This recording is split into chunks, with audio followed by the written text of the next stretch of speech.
ओम शांति। आज जीवन में व्यस्त होने के कारण हम अपने आप को समय नहीं दे पा रहे। कई बार हमारे जीवन का एक टाइट शेड्यूल होने के कारण हम ना तो मेडिटेशन कर पाते हैं, ना फिज़िकली कुछ चीज़ें कर पाते हैं, और कई बार अपने परिवार को समय देना भी भूल जाते हैं। जीवन में व्यस्त होना कोई बुरी बात नहीं है, लेकिन इतना व्यस्त हो जाना कि अपने आप के लिए भी समय ना हो, ये जीवन के लिए कहीं ना कहीं दूरियों का कारण बन जाती है। आज आपने देखा होगा कि जो व्यक्ति घर परिवार से दूर है लेकिन वो बिजनेस में बहुत अच्छा है, या जिस भी फील्ड में वो कार्यरत है, उसे हर समय वहाँ चीज़ें अचीव मिलती हैं, लेकिन वो कहीं ना कहीं फिर भी अधूरा है। वो सोचता है कि कब यहाँ से मैं निकलूँ और अपने परिवार में जा कर के रहूँ। तो आज हमें ये ध्यान रखना है कि अगर मेरे पास अपने लिए भी फुर्सत नहीं है तो मैं दुनिया को कैसे बदलूँगा। और आज हम अपने आप में इतना व्यस्त हो गए कि अपने साथ भी बातें करना भूल गए। तो पहले हमें अपने आप को टाइम देना है।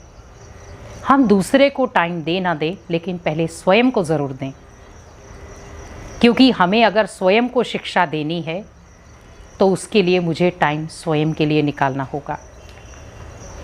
अब आप पूरा दिन बिज़ी हैं, जिसमें कई बार हमें सोने की भी फुर्सत नहीं होती, खाने की भी नहीं होती। लेकिन सोचे कि वो लाइफ कैसी होगी जिसमें वो आराम से सो भी नहीं सकता और आराम से वो खा भी नहीं सकता। परिवार को निभाना बहुत दूर की बात हो गई। वो लाइफ उसकी ऐसी है जहाँ पर वो तो जीवन में वो करना बहुत कुछ चाहता है लेकिन नहीं कर पाता। और कारण क्या है? टाइम नहीं है। और हम कई बार उस टाइम के अकॉर्डिंग हम कोई भी पूजा आराधना या भगवान के लिए समय निकालना हो तो हम वहाँ पर भी यही शब्द यूज़ करते, मेरे पास टाइम नहीं है। या टाइम है भी तो हम फटाफट से वो चीज़ें करते हैं।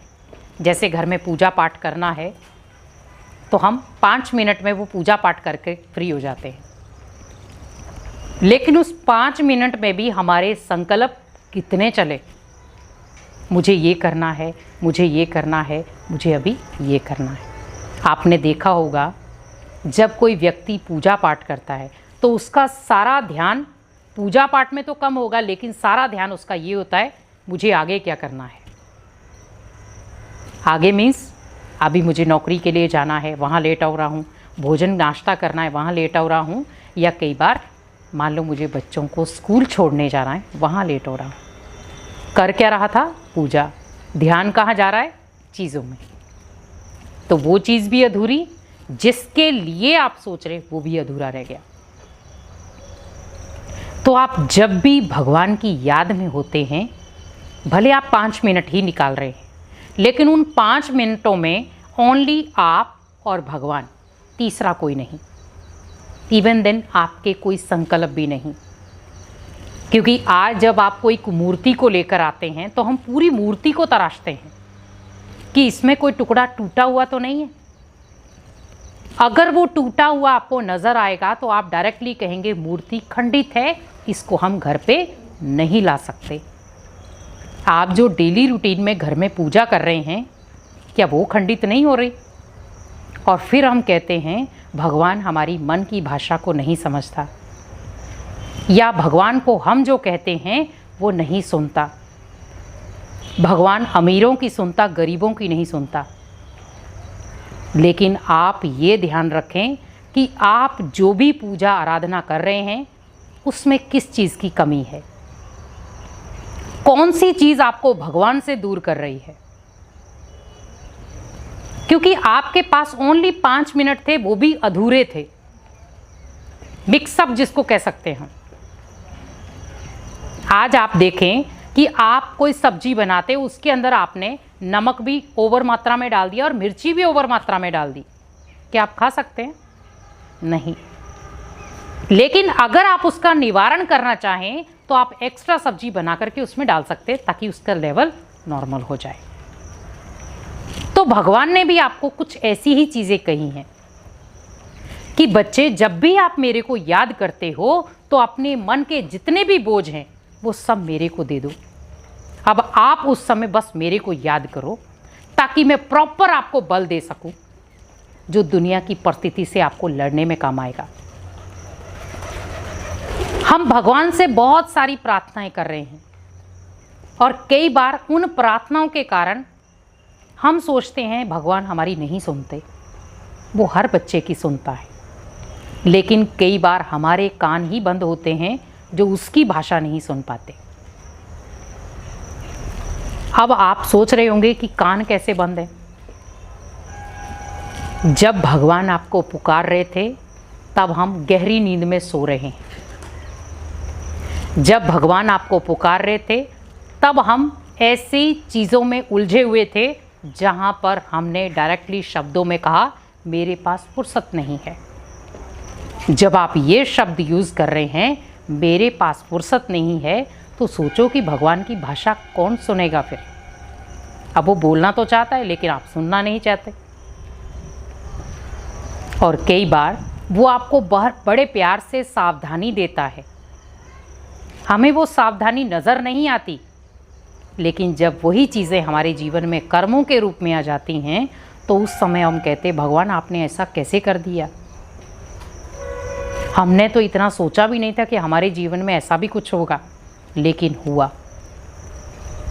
भगवान ने आपको पहले से इंडिकेशन दिए थे कि बच्चे आपके जीवन में ये हो सकता है, लेकिन हम उन इंडिकेशन को समझ नहीं पाए।